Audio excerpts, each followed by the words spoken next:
Ceci est un livre audio autogénéré par Google. L'emprise de la gestion. La société au risque des violences gestionnaires. Logique sociale. Série Sociologie de la gestion. Dirigée par Marie Benedetto Meyer, Salvatore Mogeri et Jean-Luc Metzger. Dernière parution. Marie Benedettomeyer, Salvatore Mogeri et Jean-Luc Metzger dire L'emprise de la gestion. La société au risque des violences gestionnaires, 2011. Jean-Luc Metzger et Marie Benedettomeyer dire Gestion et société, regard sociologique, 2008. Salvatore Mogeri dire Au nom du client. Management néolibéral et dispositifs de gestion, 2006. Valérie Boussarvet dire Au nom de la norme. Les dispositifs de gestion entre normes organisationnelles et normes professionnelles, 2005. Valérie Boussard et Salvatore Mogeri dire Du politique dans les organisations, 2003. Image de couverture William Abouguereau, Oreste poursuivi par les Furies, 1862.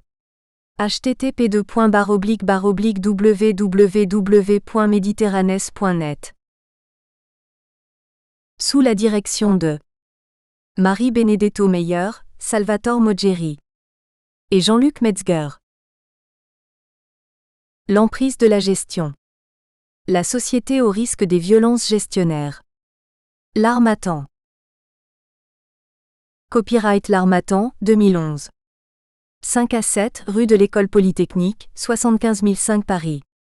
http://www.librairieharmattan.com. Diffusion.harmattan@wanadoo.fr. harmattan@wanadoo.fr. ISBN 978 296 55 068 1. EAN 9 782 296 550 681. Liste des auteurs. Claire Belart, doctorante en sociologie. Laboratoire Claers, Université de Lille 1. ATER, École centrale de Lille. Marie Benedettomeyer, sociologue, chercheur au laboratoire SENS d'Orange Labs. Marie-Christine Bureau, chargée de recherche, chercheur au LIS UMR-CNAM-CNRS. Olivier Cleach, sociologue, enseignant-chercheur au groupe de recherche en sciences sociales, associé à l'Institut d'éthique appliquée IDEA, Université Laval de Québec. Jean-Pierre Durand, professeur de sociologie à l'Université d'Évry et directeur du Centre Pierre Naville. Jean-Marc Fridler, sociologue, membre de l'AFS. Olivier Guillaume, sociologue, chercheur membre partenaire du LIS UMR-CNAM-CNRS. Elisabeth Longuenesse, sociologue, chercheur CNRS, associée au laboratoire Printemps, Université de Versailles-Saint-Quentin en Yvelines, directrice du département scientifique des études contemporaines à l'Institut français du Proche-Orient IFPO, Beyrouth, Liban. Salvatore Mogeri, sociologue, maître de conférences à l'Université d'Orléans. Jean-Luc Metzger, sociologue, chercheur au laboratoire SENS d'Orange Labs, associé au Centre Pierre Naville et au LIS UMR-CNAM-CNRS. Élodie Raymond, doctorante à l'Université Toulouse-Le Mirail. Barbara Rist, maître de conférences en sociologie au CNAM, membre du LIS UMR-CNAM-CNRS. Karen Rossignol, docteur en sociologie, chercheur au Centre de recherche publique Henri Tudor, Luxembourg. Selma Venco, sociologue du travail, professeure master-doctorat à l'UNIMEP et chercheuse à l'Universidade Estadual de Campinas, São Paulo, Brésil. Introduction. Marie Benedetto Meyer, Salvatore Mogeri et Jean-Luc Metzger. 1. Violence au travail et PHENOMENE gestionnaire. Quelles articulations ? En avril 2009, avait lieu le 3e congrès de l'Association française de sociologie, AFS. Son thème était Violence et société. Dans ce cadre, le réseau thématique Sociologie de la gestion, RT30, avait organisé plusieurs sessions dont cet ouvrage reprend 8 contributions. La question de la violence entre en résonance forte avec les thèmes traités jusqu'ici au sein du réseau. C'est pourquoi cet ouvrage collectif doit d'abord être envisagé comme une contribution complémentaire à l'effort d'analyse sociologique du phénomène gestionnaire, que le RT mène depuis sa création en 2002. Après avoir examiné la gestion comme l'expression de rapports politiques au sein des organisations, rapports souvent justifiés par la référence idéologique au marché et aux pressions exercées par les marchés, nous nous proposons ici de réfléchir aux effets de violence dont le fait gestionnaire est porteur. Conformément à la thématique générale du Congrès, la question principale qui nous a guidés était de savoir si les pratiques gestionnaires et la mise en œuvre des principes et dispositifs de gestion exercent des formes de violence dans les organisations, mais aussi plus généralement dans la société. Et dans cette perspective, quel regard sociologique peut-on porter sur les articulations complexes entre violence et acteurs, pratiques et dispositifs de gestion ? Avant d'entrer plus avant dans l'exposé de cette problématique, il est nécessaire de préciser ce que nous entendons, d'une part, par gestion, ou plus globalement par phénomène gestionnaire, et d'autre part par violence. Une définition du phénomène gestionnaire. Le terme gestion et l'ensemble du vocabulaire qui s'y rapporte sont apparus et se sont développés dans le champ de l'entreprise à la charnière du XIXe et du XXe siècle. On songe naturellement d'abord à Taylor et Fayol, mais aussi à tous ceux qui, moins connus, ont à la même époque jeté les bases de la gestion. Toutefois, les principes qui l'inspirent ont d'abord été élaborés au sein de l'administration des États-nations, au fur et à mesure de leur consolidation. Ce qui, selon nous, constitue la gestion, dans une perspective sociologique, c'est avant tout une logique, un ensemble de principes d'action présentés comme rationnellement fondés, réputés optimiser l'utilisation de ressources pour économiser et ou accumuler du capital. Ce capital peut être proprement financier, mais il peut également concerner d'autres réalités sociales, humaines, psychologiques, cognitives, affectives, etc., elles-mêmes appelées à être converties en capital financier. Cette logique gestionnaire permet d'appliquer aux différentes réalités sociales les modes de raisonnement employés pour les investissements économiques. Le personnel devient un coût financier dont il faut optimiser l'emploi. Les savoirs et savoir-faire sont considérés comme un capital cognitif ou du capital humain, les relations et les collectifs comme du capital social, différentes espèces de capitaux qu'il faut rentabiliser en contrôlant finement la consommation. Il n'est pas jusqu'à la lutte contre les discriminations et pour le respect de la diversité, ou encore la préservation des ressources naturelles qui ne puissent se voir appliquer ces mêmes principes. Cette définition permet de distinguer a. Les pratiques informelles d'organisation, mises au point par des collectifs de travail. Par exemple, les enseignants, les soignants ou les chercheurs n'ont pas attendu l'invention de principes et d'outils de gestion pour s'organiser efficacement dans la réalisation de leurs activités.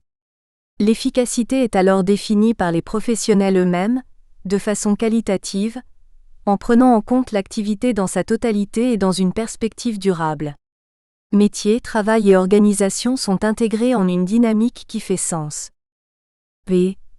Des pratiques proprement gestionnaires et des dispositifs de gestion qui en relèvent, qui se distinguent par la volonté de contrôler toujours plus finement l'emploi des ressources économico-financières, au moyen de principes présentés comme scientifiquement fondés. Le phénomène gestionnaire se présente ainsi clairement comme extérieur aux pratiques des acteurs qu'il vient bousculer. Rendant l'objet gestion indépendant d'un type d'instrument, il ne se limite pas à l'informatique par exemple, d'un groupe professionnel, il déborde les seuls experts dûment recensés sous cette appellation, ou d'une sphère d'activité, il ne se réduit pas à la comptabilité ou à la GRH, cette définition permet de considérer que l'on peut gérer, au sens défini plus haut, toutes les activités et les relations sociales, qu'elles soient ou non marchandes, professionnelles ou domestiques, associatives ou artistiques. Par exemple, avec la loi organique des lois de finances, LOLF, et la révision générale des politiques publiques, RGPP, les administrations publiques et les collectivités locales se voient sommées de s'organiser selon les mêmes principes de parcimonie et de performance que ceux réputés en vigueur dans les entreprises. De même, avec l'introduction des progiciels intégrés et l'application de démarches qualité, les hôpitaux et les réseaux de santé, sans oublier les associations du secteur social, peuvent être pilotés comme des organisations marchandes, au point que leur mission sociale s'efface derrière le mot d'ordre d'économie. Avec la diffusion plus générale du souci d'efficience, c'est-à-dire de l'efficacité au moindre coût, les individus peuvent avoir tendance à gérer leur santé, leurs loisirs ou l'éducation de leurs enfants, comme s'il s'agissait d'un investissement, d'un capital à optimiser, etc. Tout compte fait, c'est l'ensemble de ces dimensions qui constituent à la fois le phénomène gestionnaire et le programme de travail du RT30. La sociologie de la gestion et ses acquis essentiels. Les travaux théoriques de la sociologie de la gestion présentent plusieurs acquis structurants. Cherchant à rendre compte des articulations complexes entre les univers de travail, d'une part, et l'introduction de principes et d'instruments de gestion, d'autre part, ce courant a élaboré et mobilisé trois ensembles de concepts et de perspectives analytiques. Le premier concerne la catégorie de dispositifs de gestion, qui va bien au-delà de la seule dimension instrumentée, outillée et immédiatement observable de la gestion. En effet, dans le prolongement de la pensée de M. Foucault, les dispositifs de gestion sont conçus comme des assemblages d'éléments matériels, humains et symboliques, en interaction systémique les uns avec les autres en vue d'organiser les activités humaines, en particulier les activités de travail. Tout dispositif a une histoire et est lié à des lieux, des espaces sociaux, des acteurs. De ce fait, l'assemblage dont sont faits les dispositifs est le produit mouvant d'interactions sans lesquelles ils ne peuvent exister. Les dispositifs de gestion tissent autour des salariés un réseau de contraintes chiffrées, subordonnées à une vision hégémonique de l'organisation qui se donne comme la réalité gestionnaire indépassable. Le caractère arbitraire, partiel et finalement violent des construits managériaux est ainsi masqué, ce qui rend très difficile et peu légitime leur contestation, leur refus, leur critique. Produit de l'invention gestionnaire, ces dispositifs de gestion, toujours fondés sur l'objectivation numérique, dissimulent, derrière leur apparente neutralité technique, la nature politique de leur finalité et de leurs usages. Leur mode d'action cognitif les dote d'effets disciplinaires insidieux, invisibles, dont le management se saisit pour renforcer son action, au-delà des contraintes spatiales et temporelles. La deuxième perspective consiste à mettre l'accent sur les dynamiques professionnelles, les stratégies de groupe professionnels, pour lesquelles la conception, l'introduction et la mise en œuvre des principes et des instruments de gestion peuvent constituer une opportunité ou au contraire une menace. On peut alors considérer que la dynamique de renouvellement sans fin des dispositifs de gestion résulte en partie de la tension inlassablement recommencée entre logique proprement gestionnaire et logique des autres professions, ces dernières étant bousculées, parfois violentées, par la prétention des premières à les régir et à réduire leur capacité d'auto-organisation. La troisième perspective insiste, quant à elle, sur les transformations des cadres d'action macro-politique et macroéconomique. En effet, la dynamique du phénomène gestionnaire ne peut s'expliquer par la seule lutte entre groupes professionnels. Elle s'explique aussi largement par un ensemble de décisions prises par les gouvernements de la plupart des États, depuis 3 décennies, et conduisant à la financiarisation des économies et au triomphe de l'idéologie néolibérale 3. Ces évolutions concernent directement les modalités de gestion des entreprises marchandes, mais le fonctionnement des organismes publics et associatifs est également remis en cause 4. En tenant compte de ces 3 regards complémentaires, ce qui est présenté comme obéissant à des intentions rationalisatrices, à l'application d'un pur calcul objectivant, se révèle être indissociablement mêlé, d'une part, à la propension à tout convertir en capital, plan du contrôle des idéologies, des représentations. D'autre part, à la volonté d'obtenir un rendement élevé de toutes les espèces de capitaux et tout particulièrement des investissements financiers, plan des rapports de pouvoir sanctionnant la domination des actionnaires, y compris publics, et enfin, à des visées de construction professionnelle par lesquelles la logique gestionnaire s'imposerait aux différentes logiques sociales, plan des pratiques. Dès lors, s'intéresser sociologiquement à la gestion conduit à interpréter ce phénomène comme une forme de domination sociale, procédant grâce au contrôle d'un ensemble de ressources, symboliques, cognitives, technologiques, économiques, conçues et perfectionnées sans fin pour contrôler l'action d'un très grand nombre d'individus, envisagés soit comme des producteurs, soit comme des consommateurs. On le sait, l'exercice de rapports de domination est souvent considéré comme indissociablement lié à l'existence de la soumission. Comme l'a longuement théorisé Max Weber, 1995, Pas de dominant sans acceptation de la position de dominé. Le concept de légitimité est d'ailleurs là pour traduire cette idée. Un pouvoir, une autorité, un gouvernement ne peut perdurer par le seul exercice de la force. Toutefois, il faut rappeler avec Weber que cette conception n'est en rien incompatible avec l'existence de formes de violence, ces dernières devant être limitées dans le temps et son usage légitime réservé à des catégories d'acteurs bien précises, armée, police, forces de l'ordre 5. En d'autres termes, la violence est consubstantielle au rapport de pouvoir, à l'exercice des rapports de domination. Et s'il est pertinent, comme l'indique Michel Viviorca, de circonscrire le nouveau paradigme de la violence, 6, c'est parce que ces transformations récentes nous renseignent sur des évolutions plus générales des sociétés contemporaines. L'auteur souligne que ce qui caractérise les inflexions de la violence politique, depuis la fin des années 1970, réside dans la référence aux identités culturelles et dans l'émergence du registre individuel, tandis que simultanément, diminue l'importance des conflits sociaux organisés pour peser sur les négociations. Ces considérations générales peuvent être transposées dans l'analyse de ce qu'on doit appeler la gestionnarisation de la société. Dès lors que sa dynamique est liée à la perpétuation de rapports de domination, peut-on identifier des lieux, des formes, des éléments par lesquels l'introduction de ces principes et de ces dispositifs revient à exercer de la violence sur les acteurs des organisations ? Dans quelle mesure et jusqu'à quel point la mise en œuvre de principes et de dispositifs de gestion peut faire violence ? Question d'autant plus pertinente, nous semble-t-il, que les univers de travail sont aujourd'hui moins pensés par les acteurs en termes d'opposition de classe, et que la conflictualité semble y avoir disparu ou se limiter à des moments brefs et sans lendemain.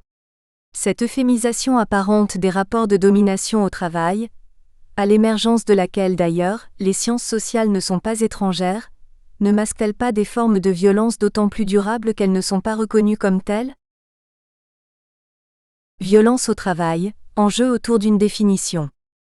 Pour répondre, commençons par préciser ce que nous entendons par violence.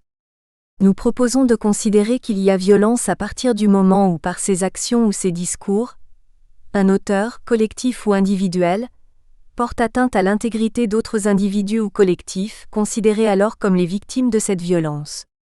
L'intégrité considérée peut être physique, la violence se traduira par une atteinte des corps, comme dans le cas de blessures, de maladies ou encore de mort, morale, la violence consistera à imposer un système de croyances, de valeurs susceptibles de heurter, de blesser, de détruire la conception de la vie bonne que professent les victimes, ou encore sociale.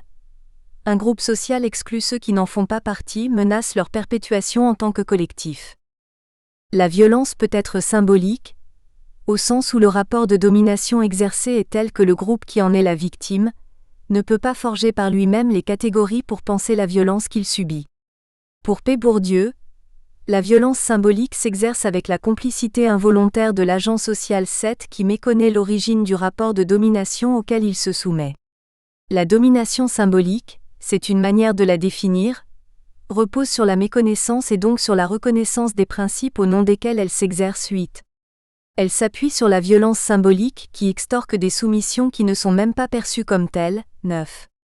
Pour que la violence symbolique puisse s'exercer durablement, il faut qu'elle soit soutenue par toute la structure sociale, donc par les structures mentales et les dispositions produites par cette structure sociale. Si toute violence comprend une part de contrainte, celle-ci peut s'exercer de manière feutrée 10. Il existe dès lors une pluralité de formes de violence et un auteur peut les exercer toutes, tandis qu'une victime peut en subir plusieurs de façon cumulative. Les différentes formes de violence renvoient également à la diversité des situations et des époques 11. Dans ce sens, Consuelo Corradi élabore deux concepts de violence. Le premier, qu'elle qualifie de violence instrumentale, désigne le fait que depuis toujours, le pouvoir peut recourir de façon instrumentale à l'exercice de la violence, mais celle-ci n'est pas sa propre fin. Comme tous les moyens, la violence instrumentale a toujours besoin d'un guide et d'une justification pour atteindre le but qu'elle poursuit 12. Le second concept de violence, c'est Corradi l'élabore pour décrire les conditions contemporaines où dorénavant, pouvoir et violence se confondent, donnant naissance à une violence moderniste, qui n'est pas un instrument mais constitue elle-même un pouvoir, une force sociale qui structure les rapports entre ennemis et qui modèle culturellement le corps des victimes et des agresseurs. 13. Procédant d'un travail atroce sur le corps de la victime, elle est le mélange d'émotions et de raisons qui la guide. Ce mélange est d'ailleurs source de contagion de la violence, page 126. Ces considérations permettent ainsi d'envisager la violence, en général, comme pouvant théoriquement se déployer le long d'un continuum allant d'un degré minimal, l'intégrité d'aucun acteur n'est menacée, à un degré maximal, dont la figure emblématique est peut-être celle qui s'exerce lors des guerres ou dans des camps de concentration, voire les nettoyages ethniques ou les émeutes entre communautés religieuses. Enfin, on peut ajouter qu'il existe pour une forme de violence donnée, des degrés d'intensité variés, de la violence radicale, barbare, extrême, à la violence douce, raffinée, insidieuse, et des modes de perception variables d'une victime à l'autre, certaines, comme dans le cas de la violence symbolique, ne se rendant pas compte à quel point elles ont intériorisé leur statut de victime. Et s'il n'est pas facile d'intégrer ces réflexions dans le corpus théorique de la sociologie, c'est que la prise en compte des réalités empiriques correspondant aux expressions récurrentes de la violence, nous oblige à revoir la manière dont la sociologie conçoit le sujet agissant. 14. Il en va de même au sein de la sociologie de la gestion. 15.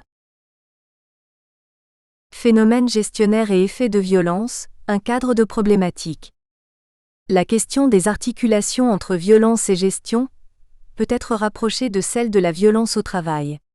Celle-ci est envisagée sous deux perspectives. Soit, l'on privilégie l'angle du harcèlement psychologique et des mauvaises conditions de santé faites à une personne en particulier. 16.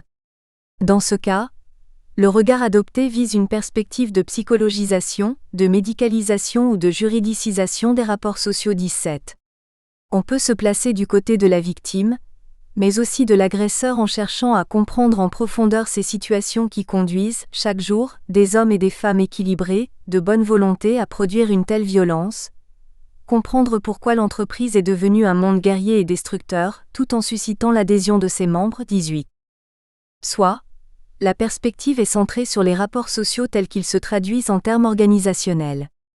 Dans ce cas, la violence ne résulte pas des seuls choix individuels du manager, pas plus qu'elle ne s'exerce sur un individu en particulier, mais elle provient de la mise en œuvre de principes d'action présentant toutes les apparences de la neutralité et de la rigueur scientifique. Nous nous inscrivons dans cette seconde perspective. Ainsi, nous chercherons à mettre en évidence des formes de violence émergeant de la rencontre conflictuelle entre logique gestionnaire et les différentes logiques professionnelles, auxquelles elle prétend enseigner ou imposer la manière la plus efficace d'organiser le travail. Au fond, si violence gestionnaire il y a, elle devrait résulter de l'imposition d'un type de rationalité instrumentale et d'un type de finalité économico-financière. On peut dès lors se demander si la violence de cette imposition est amplifiée par l'inadaptation des solutions, les instruments, les règles de gestion, ou par le décalage entre l'ambition des objectifs gestionnaires et des moyens toujours plus limités pour les réaliser. Ce qui renvoie à une seconde série d'interrogations. Si violence gestionnaire il y a, vient-elle de la structure même des dispositifs ? La logique gestionnaire inscrite dans le dispositif est par construction antagoniste aux logiques professionnelles, ou provient-elle plutôt des modalités de leur mise en œuvre, des initiatives locales du management ? Mais ces formes de violence gestionnaire ne se présentent-elles pas, et c'est tout leur paradoxe, comme autant de réponses à d'autres formes de violence ou conflits ?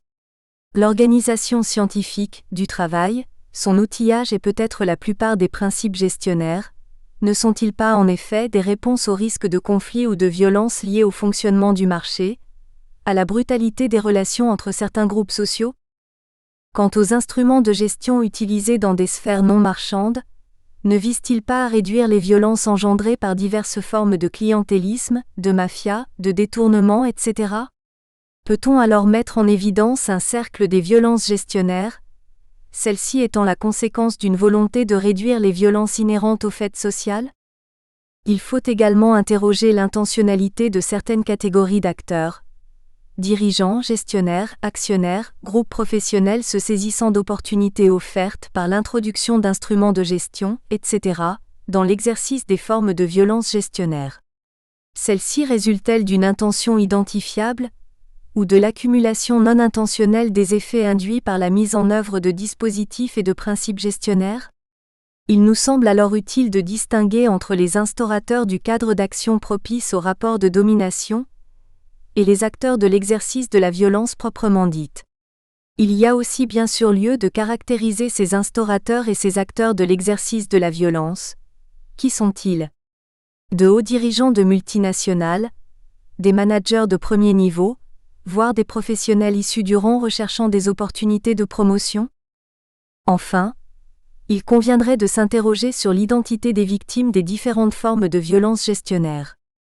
Certaines catégories sont-elles plus exposées à être victimes de la gestion ? Certaines catégories en seraient-elles protégées ? Il s'agit également d'interroger les différentes formes d'action et de réaction de ces individus soumis à la violence gestionnaire. Acceptation, soumission ou résistance ? Au-delà des formes de détournement, de contournement voire de négociation que la sociologie des organisations donne souvent à voir, quelles sont les formes de protestation et de contestation possibles par les destinataires de la violence gestionnaire ? Les entreprises contemporaines semblent irriguées par des valeurs qu'on qualifiera, pour faire vite, de néolibérales. Au centre de ces valeurs se tiennent l'actionnaire et l'impératif de création de valeur, pour ce dernier. Cet impératif institue le salarié en acteur privilégié de la performance.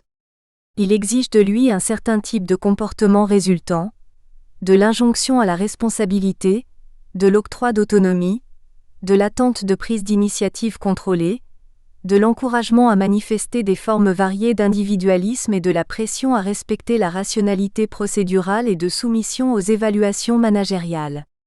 Ces différentes facettes participent d'un même ethos au travail, qu'on appellera ethos gestionnaire. Cet ethos semble se généraliser à l'ensemble des organisations, qu'elles soient marchandes ou non, hôpitaux, écoles, institutions publiques, associations, etc. 19. En ce qui concerne spécifiquement l'entreprise, le dogme de la création de valeur pour l'actionnaire, qui domine aujourd'hui les pratiques de gouvernance des firmes cotées en bourse, et qui contamine l'ensemble du réseau de partenaires dans lequel s'inscrivent ces firmes, constitue probablement un des mécanismes les plus puissants de production de cet ethos gestionnaire. Il ne se déploie pas sans une certaine violence économique et ou sociale, avec les licenciements et ou les délocalisations dans les pays à bas coût. Cette violence est aussi symbolique et psychologique avec l'imposition aux salariés d'un modèle rigide de soumission aux lois économiques et commerciales du marché mondialisé, interdisant aux individus de penser le monde du travail en dehors des catégories gestionnaires. Dans les administrations, les organisations non marchandes, certaines associations, ces violences ne sont pas absentes, quoique s'exprimant sous d'autres formes, selon d'autres logiques et suivant d'autres mécanismes. Elles tiennent pour beaucoup à ce que le modèle gestionnaire des firmes marchandes tente à s'imposer à l'ensemble des secteurs organisés de la vie sociale, conformément au dogme de l'idéologie néolibérale qui veut voir fonctionner la sphère publique selon la primauté de la concurrence 20. 2. Du PHENOMENE gestionnaire à la violence au travail. 8 ECLAIRAGES empirique. Les 8 chapitres de cet ouvrage apportent des éclairages complémentaires et permettent de préciser les apports d'un raisonnement en termes de violence appliqué au phénomène gestionnaire. Si la plupart des configurations empiriques analysées se situent en France, on notera l'ouverture sur l'international que fournissent les chapitres sur les professions comptables en Égypte, Longueness, et sur les centres d'appel au Brésil, Venco. Les sphères marchandes et non marchandes sont représentées. Ainsi, plusieurs chapitres s'intéressent aux dispositifs et pratiques de gestion dans le secteur social, M. Sébureau et Bériste, de la santé, Cébellard, et de la production d'armes sous contrôle étatique, Rossignol. Tandis que l'étude des grands groupes industriels inclut aussi bien les banques et l'automobile, Guillaume, que les transports publics, M. Friedlander, M. Benedetto Meyer et Raymond. Nous les avons regroupés en 2 parties. La première concerne les effets de violence résultant des tensions entre les logiques professionnelles propres à un secteur d'activité et la logique gestionnaire, introduite ou imposée par l'introduction d'un dispositif ou par l'accumulation et le renouvellement de plusieurs dispositifs. Face à cette tension, certains individus semblent pour partie se soumettre à la violence qui agit alors comme une violence symbolique incorporée et non remise en cause. Mais pour partie également, d'autres acteurs font preuve de capacité de résistance, de protestation et de refus de la violence gestionnaire au nom de la logique professionnelle, laquelle peut dans certains cas constituer une ressource, souvent collective, pour faire face aux impositions. Toutefois, la forme et la portée de ces résistances montrent qu'il s'agit de moyens de retarder l'expansion du phénomène gestionnaire ou de tourner en dérision ses effets les plus absurdes, mais aucunement d'alternative susceptible d'en modifier le cours ou d'en remettre en cause la légitimité. La seconde partie traite plus spécifiquement des effets de violence symbolique par laquelle les acteurs en viennent à ne plus pouvoir penser d'alternative aux faits gestionnaires, au point d'en favoriser l'extension, tout en pensant s'y opposer. Dans le premier chapitre, Marie-Christine Bureau et Barbara Rist examinent les effets de l'introduction de 3 dispositifs de gestion dans le domaine de l'intervention sociale et médico-sociale, secteur qui employait, en 2009, 400 000 travailleurs sociaux. Les auteurs reconstituent les étapes récentes de la transformation du secteur et de 3 de ses métiers. Éducateur technique spécialisé, aide médico-psychologique et conseiller d'insertion en mission locale. Elle rappelle que l'introduction des dispositifs étudiés ne prend son sens qu'en référence à un changement macro-politique et réglementaire des cadres d'action.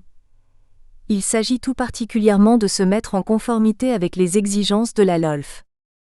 Les dispositifs étudiés concernent la formalisation de l'activité, objectivation et valorisation, et l'évaluation au moyen d'indicateurs. Ils sont présentés comme les garants de la transparence démocratique et du respect des usagers. Leur mise en œuvre n'en demeure pas moins source de tensions et de difficultés chez les professionnels. S'il est pertinent de parler de violence gestionnaire, c'est à propos des conséquences de la mise en œuvre d'un dispositif d'encadrement de l'action sociale, issu de la LOLF, qui permet de moduler le financement public en fonction de quelques indicateurs quantitatifs. En amenant les acteurs de l'insertion à se centrer sur le calcul et le suivi d'un nombre réduit d'objectifs chiffrés, la dynamique de transformation ainsi engagée joue sur 2 registres. Celui des représentations, en contribuant à banaliser une culture du résultat, et celui des pratiques, en réduisant le travail relationnel, quelques éléments objectivables. La violence gestionnaire réside alors dans la perte de sens du métier de conseiller en insertion, sa déontologie, ses finalités, la durée de son engagement, mais aussi dans le contrôle exercé par les pouvoirs publics sur les professionnels au travers de cette modalité d'allocation des ressources. Le tout est doublé d'une violence symbolique, les intéressés n'imaginant pas pouvoir contester des dispositifs qui présentent tous les signes de l'objectivité et de la rigueur mathématique. Comme le montrent finement Marie-Christine Bureau et Barbara Rist, la prégnance de ce type de dispositif va au-delà de la seule remise en cause de l'intégrité des professionnels, puisqu'elle concerne aussi les modalités de sélection des bénéficiaires. Autant ne sélectionner que des jeunes dont on est à peu près certain qu'ils pourront être réinsérés, ce qui améliore mécaniquement les statistiques du service. On peut alors déceler une forme spécifique de violence, liée à l'emploi des dispositifs de gestion, et qui conduit une partie des acteurs à tout remettre en cause, de proche en proche, sans que l'on ne puisse trouver des arguments pour s'y opposer. On pourrait parler d'une propension à l'hégémonie, portée par la dynamique d'introduction des dispositifs de gestion. Au 2e chapitre, Elisabeth Longueness aborde la question de la violence gestionnaire sous l'angle de la contrainte imposée aux professionnels égyptiens de la comptabilité pour se conformer aux règles de la normalisation internationale. Plus précisément, l'auteur rappelle l'histoire économique récente de l'Égypte, notamment les réformes successives liées aux prêts conditionnels accordés par les institutions financières internationales. Dans ce cadre, marqué par le triomphe du néolibéralisme, elle pointe l'ampleur des transformations radicales qui sont ainsi imposées, d'une part aux entreprises, privatisation, primauté de la compétition internationale sur le développement socio-économique intégré, et d'autre part aux conditions d'exercice des professionnels de l'audit et de la comptabilité. C'est l'occasion d'examiner les effets de violence économique et symbolique que cette exigence implique. La première concerne les conséquences de la priorité accordée aux marchés financiers internationalisés, en termes d'accroissement du chômage et des inégalités sociales. La seconde prend en compte le discrédit qui pèse sur tous ceux qui tentent de critiquer ces évolutions. En introduisant les normes comptables internationales, les pouvoirs publics imposent simultanément un modèle d'action, un ensemble de valeurs et de pratiques, celles des firmes multinationales et des sociétés globales d'audit et de comptabilité, au mépris des entreprises locales, où dominent les relations interpersonnelles, la parole donnée et la confiance, toutes valeurs bien peu normalisables. L'exercice de cette violence est d'autant plus efficace qu'elle est aussi invisible. Les professionnels égyptiens concentrent leurs protestations sur les acteurs institutionnels et non sur la normalisation elle-même, son contenu. Ce qui est dénoncé, à travers la critique de l'ouverture à l'étranger, c'est l'imposition d'un ordre extérieur, occidental, et l'arrivée d'une concurrence faussée, autres pays émergents. Dès lors, en concentrant leurs forces sur la résistance à une sorte de néocolonialisme, les professionnels manquent la critique du modèle économique véhiculé par les cabinets géants qui dominent le marché mondial. La question nationale tient lieu de débat sur les finalités de l'action économique, et c'est bien sous cet angle que se manifeste la violence symbolique. On notera que ce biais n'est pas spécifique à l'Égypte, ni même aux pays en développement, mais peut être vu comme une caractéristique commune à l'ensemble des pays où le discours nationaliste prend lieu et place des réflexions de fond sur les choix en matière de politique macroéconomique. Au 3e chapitre, Selma Venko s'intéresse au fonctionnement des centres d'appel, CA brésiliens, et met en évidence les différentes formes par lesquelles la violence gestionnaire s'exerce dans ces organisations que l'on peut qualifier de métadispositifs de gestion. La compréhension de la réalité vécue par les salariés de ce secteur est d'autant plus importante qu'il serait environ 1 million à y travailler, en 2010, pour le seul Brésil. L'auteur reconstitue les étapes par lesquelles ce secteur s'est développé, en insistant, notamment, sur les transformations du cadre macroéconomique accompagnant l'entrée du Brésil dans la compétition internationale. Puis, elle souligne que l'analyse de la violence dans les CA doit prendre en compte la fragilité de la protection sociale et le taux de chômage élevé caractéristique des bassins d'emploi où ces métadispositifs sont implantés. Dans ce contexte, plusieurs données peuvent être considérées comme des indices de la dureté des conditions de travail: fort turnover et taux d'absentéisme élevé, persistance d'un volant de poste non pourvu, 25 000. C'est bien ce que confirme la recherche empirique qui montre que l'organisation du travail et le mode de gestion des ressources humaines font l'objet d'un perfectionnement constant des modalités de contrôle managérial, y compris à distance.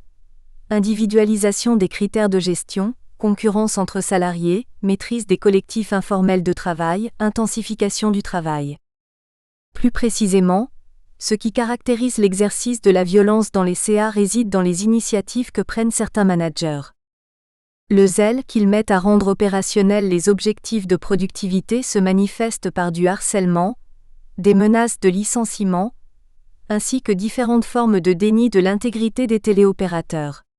Ajouté à l'inadaptation des outils, ce système de contrainte empêche les opérateurs de réaliser leur activité. Cette violence manifeste est sous-tendue par une forme sophistiquée de violence symbolique, par laquelle le système de gestion amène les managers à se persuader qu'il n'y a pas d'autre choix que d'adopter ces comportements. Ceux qui manifestent des états d'âme sont rapidement licenciés. De même, si une partie des téléopérateurs semble tenir, malgré les humiliations quotidiennes, c'est parce qu'ils n'imaginent pas avoir d'autre choix. Absence d'organisation syndicale, chômage élevé, faible niveau de qualification. Selma Venko souligne aussi que la pratique répétée des techniques managériales les plus variées engendre de la violence physique, maladie, souffrance, etc., qui plus est, à l'encontre majoritairement des femmes. Aux rapports économiques et gestionnaires de production, s'ajoutent donc des rapports sociaux de genre. Et si cet emboîtement est source de violence, c'est pour imposer une finalité purement financière au travail des salariés. Au 4e chapitre, Karen Rossignol examine comment l'utilisation des dispositifs de gestion du risque modifie les pratiques des artificiers d'un centre d'essai d'armement destiné au combat terrestre. Notant que les exigences gestionnaires privent les professionnels de repères, l'auteur y voit l'apparition d'une violence diffuse, parce qu'elle porte atteinte au collectif que ces professionnels ont besoin de former pour accomplir leur mission avec le moins de risques. Pour le montrer, l'auteur commence par reconstituer la genèse du cadre d'action au sein duquel les professionnels des établissements pyrotechniques ont développé leurs pratiques. Il s'agit en effet pour ces experts, ingénieurs, techniciens, ouvriers, de réaliser des essais d'armes, substances et matières explosives, en respectant des protocoles longs et détaillés, tout en veillant à prendre le moins de risques dans des situations dangereuses et dans un cadre juridique contraignant. Pour ce faire, le respect de procédures normalisées agit comme un garant contre la violence même de l'activité. Mais à cette rationalité instrumentale s'ajoute l'élaboration collective des critères du rapport au risque. Il ne s'agit donc pas pour eux, comme le montre l'auteur, de contourner les règles, mais de mettre au point collectivement des démarches permettant de respecter scrupuleusement les procédures normalisées. Dans ce contexte, un dispositif de gestion des risques pyrotechniques centralisé a été récemment introduit. Il inclut l'approbation et la correction par l'administration centrale des détails de la procédure d'essai décrite par les acteurs opérationnels. Ces derniers y voient, certes, une prise de contrôle progressive par la direction, mais surtout une intensification des contrôles de conformité et une modification de l'organisation de leur travail. Malgré une abondance de discours sur la responsabilisation des acteurs de terrain, la mise en œuvre du nouveau dispositif de gestion des risques s'apparente à un contrôle pointilleux de leur activité. Au chapitre 5, Jean-Marc Friedländer analyse les effets de violence liés à la mise en œuvre d'un dispositif d'évaluation de la qualité de service dans le secteur des transports urbains. La qualité de service concerne ici aussi bien le comportement des agents de la société que l'état de fonctionnement et de propreté des équipements des stations de métro. L'objectif de l'entreprise donneuse d'ordre est de conserver la certification attribuée par la FNOR. Or, cet objectif est d'autant plus difficile à atteindre que, dans son principe même, la mise en œuvre d'un dispositif d'évaluation standardisé de la qualité est fondée sur un paradoxe. Comment, en effet, parvenir à concilier recherche de moindre coût et exigence de fiabilité? On peut considérer qu'en plaçant les salariés, évaluateurs et évalués, dans ce système de contradictions structurelles, les responsables ont créé les conditions d'exercice de la violence gestionnaire. Cette violence résulte de plusieurs causes imbriquées en plus de celles que nous venons de pointer. Sous-traitance de l'évaluation par l'entreprise de transport, donneuse d'ordre et mise en concurrence des sous-traitants, recours à des enquêteurs au statut précaire, vacation, utilisation d'un double système de procédures standardisées, évaluation et contrôle de l'évaluation, procédure dont la mise en œuvre est vérifiée par deux lignes managériales distinctes, celle du sous-traitant et celle du donneur d'ordre. Comme le souligne l'auteur, l'accumulation de toutes ces contraintes constitue en soi une source de complexification des tentatives d'amélioration de la qualité, ce qui accroît les tensions et l'impossibilité d'aboutir à un résultat satisfaisant. Tout se passe comme si l'activité d'évaluation finissait par s'autonomiser et donner lieu à une dynamique de gestionnarisation, contrôle du contrôle, apparemment sans fin. Pour masquer toutes les tensions organisationnelles, le management a instauré une pratique qui paraît accessoire, la signature par l'enquêteur vacataire de chaque fiche d'évaluation. En signant sa feuille, l'enquêteur évalue non seulement la qualité du travail des sociétés de nettoyage, par exemple, mais il évalue indirectement sa propre évaluation, ainsi que le système de contrôle mis en place pour l'évaluer. Pour J. Friedländer, ce que l'exigence de signature provoque, c'est une demande d'engagement supplémentaire, un supplément de subordination subjective et un transfert de responsabilité sur l'individu. Et si la violence gestionnaire ouverte est bannie, le dispositif de signature n'en constitue pas moins une menace diffuse de l'intégrité des enquêteurs.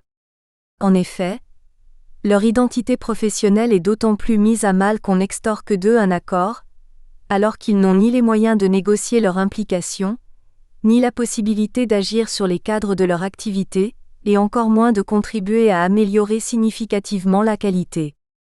Au chapitre 6, Olivier Guillaume propose une lecture complémentaire de l'introduction des démarches qualité. L'auteur rappelle tout d'abord que ces dispositifs de gestion sont conçus, mis en œuvre, renouvelés depuis plus de 20 ans dans tous les secteurs d'activité. Si l'on peut admettre que les directions introduisent perpétuellement de tels dispositifs pour chercher à conserver le contrôle sur leurs organisations, ou tout simplement pour expérimenter des techniques à la mode, on peut s'interroger sur les raisons qui poussent des collectifs de salariés, cadres et techniciens, à introduire de leur propre initiative de tels dispositifs. Pour l'auteur, qui a étudié ce type de pratique dans une entreprise du secteur de l'automobile et dans une banque, Ces pratiques émergentes sont d'autant plus importantes à étudier qu'elles contribuent au perfectionnement des dispositifs de gestion de la qualité, leur mise en œuvre s'avérant de plus en plus contraignante, voire coercitive.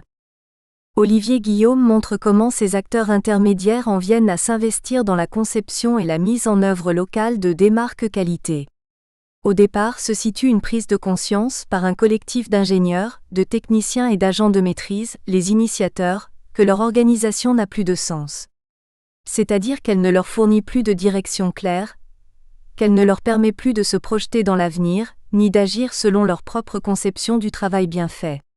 Partant de ce constat, les initiateurs se saisissent de ce qu'ils pensent être des opportunités et introduisent un nouveau dispositif de gestion de la qualité. Persuadés de redonner ainsi du sens à leur organisation, les initiateurs parviennent à convaincre une partie de leurs collègues de s'investir dans la mise en œuvre de cette démarche. Toutefois, la nécessité de décrire finement les activités, la perspective de devoir se conformer à des procédures standardisées, la remise en cause de territoires et de manières d'organiser le travail, transformation inhérente à toute démarche qualité, provoque des réticences, des rejets et conduit, tôt ou tard, à l'abandon du dispositif. La direction reprend les choses en main, introduit à son tour une innovation gestionnaire, laquelle s'avère à chaque fois plus contraignante et plus individualisante. La situation apparaît alors insatisfaisante à un nouveau collectif d'initiateurs qui, à leur tour, vont chercher à redonner du sens organisationnel en introduisant une nouvelle démarque qualité, qui ne va faire qu'accroître le système de contraintes individualisant, sans pour autant résoudre les problèmes.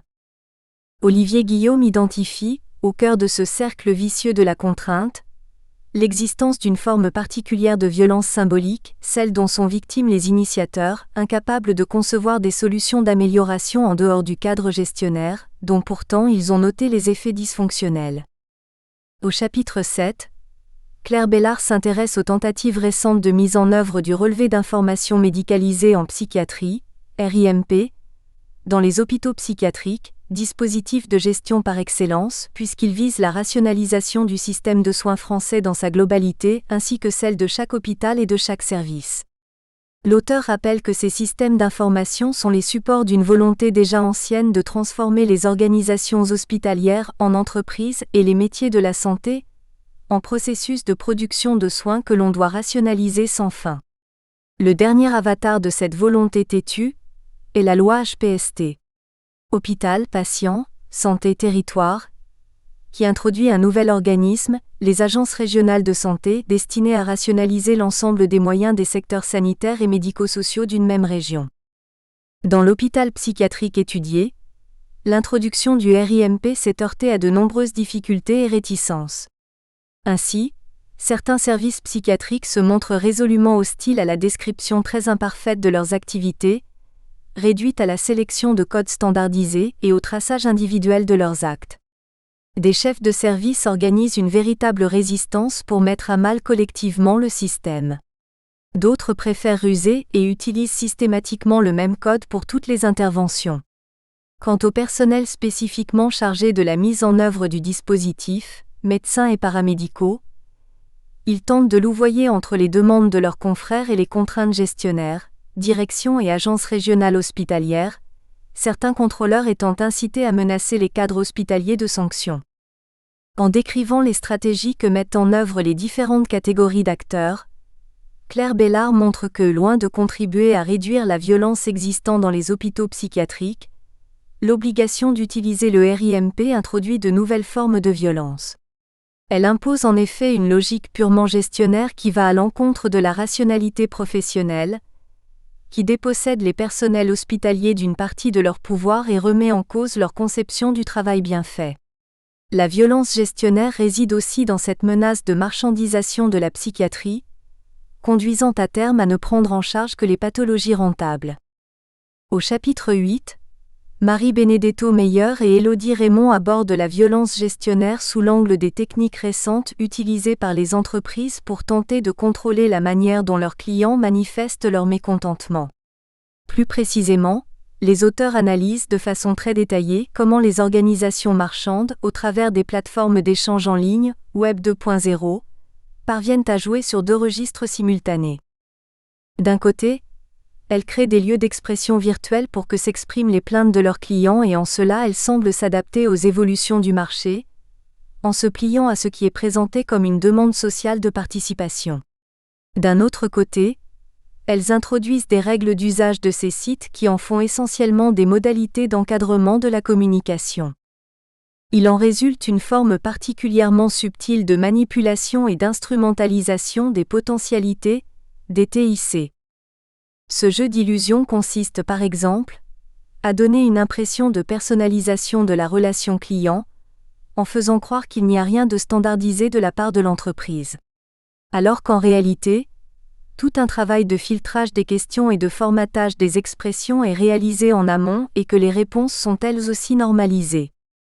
Loin du débat public libre et émancipateur, l'entreprise vise à contrôler la réputation que les plaintes des clients peuvent lui faire.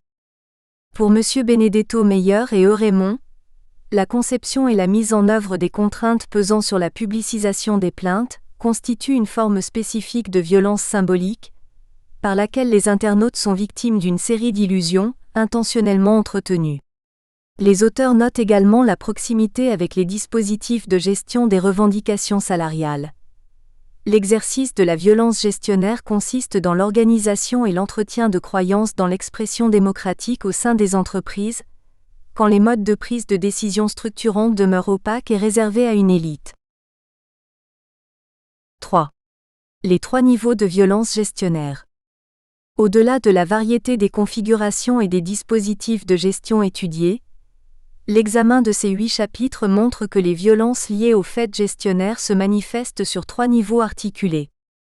À un premier niveau, cette violence résulte des transformations macropolitiques qui, cumulées sur une longue période, modifient les cadres d'action et rendent ainsi possible, voire incontournable, l'introduction et le renouvellement des dispositifs de gestion.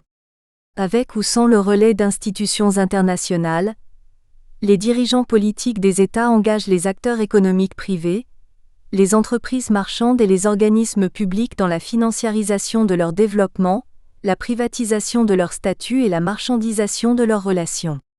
Ainsi, en France, la LOLF dans les secteurs sanitaires et médico-social fait suite à une série de modifications de longue haleine pour transformer les hôpitaux en entreprises, la dernière en date étant la loi Hôpital Patient Santé Territoire. Le secteur bancaire, les transports publics urbains et ferroviaires ont également fait l'objet, depuis une vingtaine d'années, d'une série de réformes visant la modification significative de leur cadre d'action. Dans le cas du Brésil et de l'Égypte, il faut prendre en compte la signature de l'ACGS 21 et l'octroi de prêts conditionnels par les institutions internationales, mais aussi la volonté des gouvernements d'attirer les investissements étrangers. On pourrait parler de violence économico-gestionnaire, car ce sont des décisions de politique macroéconomique, prises de façon opaque par des élites transnationales qui, en imposant sans recours aucun des cadres d'action, vont légitimer la conception, la mise en œuvre et le renouvellement de dispositifs de gestion. À un deuxième niveau, l'on trouve des acteurs intermédiaires qui, s'ils n'ont pas, toujours, été à l'origine des décisions de politique macroéconomique, jouent un rôle important pour rendre opérationnelles ces décisions et, plus ou moins directement, sont à l'origine de l'exercice de la violence managériale.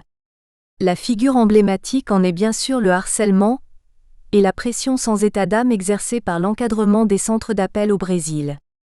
Mais on peut aussi inclure dans cette catégorie les porteurs du progiciel de gestion dans l'hôpital psychiatrique, les membres des cabinets d'audit internationalisés en Égypte, les gestionnaires du secteur associatif, etc.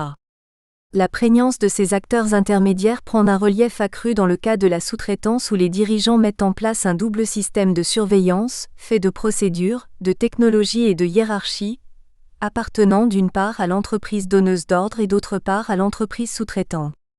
Cette violence autour de la mise en œuvre des dispositifs gestionnaires possède 2 faces, celle qui résulte de la conception et du renouvellement des dispositifs de gestion, et celle qui provient des initiatives prises par la fraction la plus ailée du management. Enfin, à un 3e niveau, les analyses de cet ouvrage montrent l'existence d'une violence symbolique qui s'ajoute ou plus exactement sous-tend les pratiques des différentes catégories d'acteurs.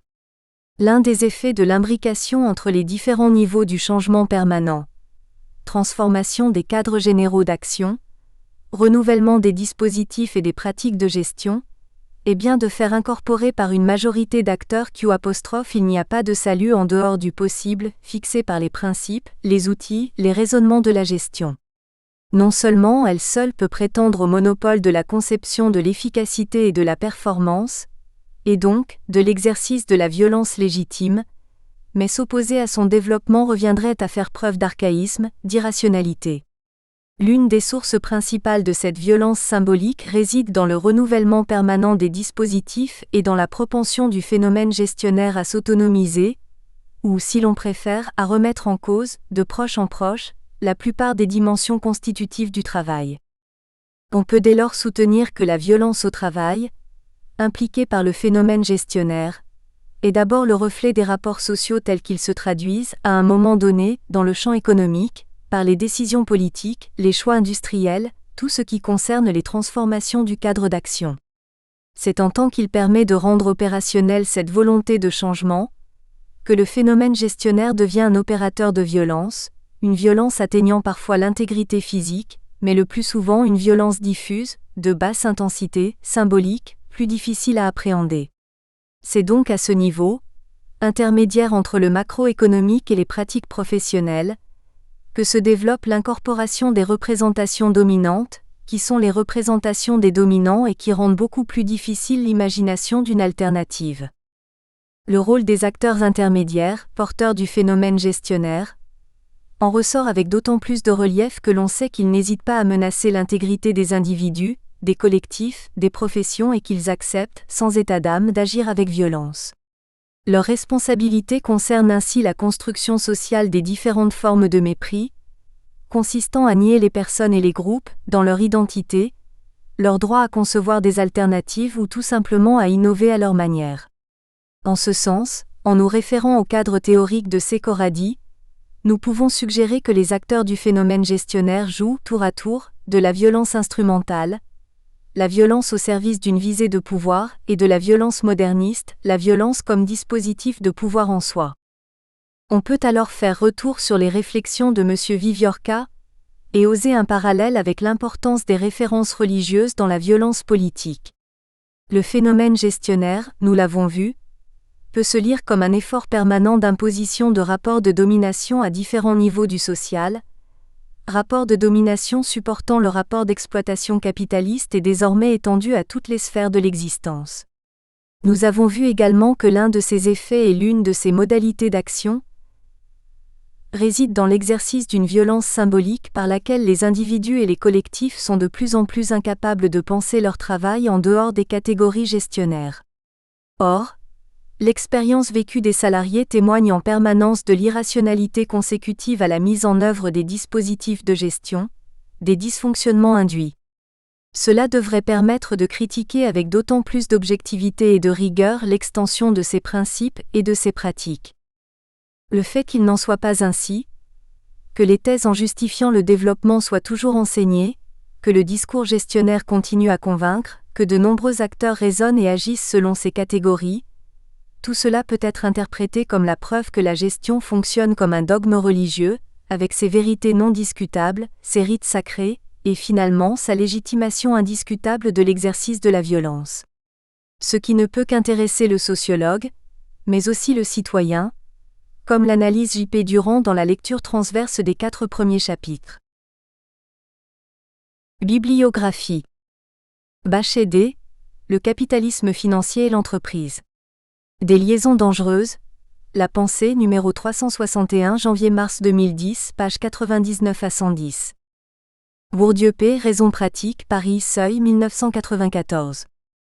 Bourdieu P. Vacant L. Réponse, Paris, Seuil, 1992.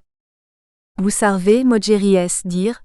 Du politique dans les organisations, Paris, l'Harmattan, 2003. Brissy S. Le droit et la violence au travail. Revue de droit du travail numéro 9, 2010, page 499 à 506. CHAUVIERE Monsieur, trop de gestion tue le social. Essai sur une discrète chalandisation, la découverte 2010-2007. Chenet J.C., Histoire de la violence, Paris, Lafon, 1996-1981. Corradi C., Violence, identité et pouvoir. Pour une sociologie de la violence dans le contexte de la modernité, INA Ndiaye et DFERRANDBECHMANN, Violence et société. Regard sociologique Paris, Desclés de Brouwer, 2010 111 à 130. Dardot P. et Laval C. La nouvelle raison du monde. Essai sur la société néolibérale, Paris, La découverte 2009. Foucault Monsieur, Naissance de la biopolitique. Cours au Collège de France. 1978 à 1979, Paris Gallimard et Seuil, 2004. Gaulle-Jacques V. De la société malade de sa gestion. Idéologie gestionnaire, pouvoir managérial et harcèlement moral, Paris, Seuil, 2005. Gaulle-Jacques V. De la sociologie face à la violence gestionnaire, INA Ndiaye et DFERRANDBECHMANN, Violence et société. Regard sociologique Paris, Desclés de Brouwer, 2010 279 à 291. GRIMATF et Muller R. Faire face à la violence au travail, le cas de la placardisation, Gérer et comprendre, numéro 85, 2006, page 37 à 48. HERITIERF, de la violence, Paris Odile Jacob, 1996. Moggeri S. Du sens à la violence. Intérêt d'une sociologie des dispositifs de gestion, Inès Moggeri dire, Délit de gestion, Paris, La dispute, 2001, pp 192 à 224. Moggeri S. Sociologie de la gestion et de ses dispositifs, vers une critique de la raison actionnariale, Ingitel Metzger et Monsieur. BENEDETTOMEYER, Gestion et société, Paris L'Harmattan, 2008, page 151 à 189. Moggeri S. Cadrage des activités et production de l'éthos gestionnaire. Le rôle des dispositifs de gestion dans la domination actionnariale, Mana, numéro 18, 2011. Metzger Gisèle et BENEDETTOMEYER Monsieur dire. Gestion et société. Regard sociologique, Paris L'Harmattan, octobre 2008. Weber Monsieur, Le savant et le politique, Paris, Plomb 1963-1919. Weber Monsieur, Économie et société. Tome 1, Les catégories de la sociologie, Paris, Plomb 1995-1922. Viviorca Monsieur, La violence, Paris, Ballan 2004. Viviorca Monsieur, Le nouveau paradigme de la violence, Culture et conflit, numéro 29 à 30, automne-hiver 1998, page 9 à 57. 1 pour un aperçu de nos travaux, confère. Metzger et BENEDETTOMEYER 2008, ainsi que http://rt30.chez-alice.fr/ref-bibliographique.html ou encore http://rt30.chez-alice.fr/. Travaux-réseau HTML, HTML. 2 Boussard et Moggeri S, 2003, page 36. 3 Bachet 2010, Dardot et Laval 2009, Foucault 2004, Moggeri 2008. 4 CHAUVIERE, 2010. 5 Ce que l'auteur résume ainsi. Il faut concevoir l'État contemporain comme une communauté humaine qui, dans les limites d'un territoire déterminé, revendique avec succès pour son propre compte le monopole de la violence physique légitime. Weber 1963, page 124. Nous espérons que vous avez apprécié cet aperçu. Pour continuer à écouter ce livre audio sur Google Play Livres, utilisez le lien dans la description de la vidéo.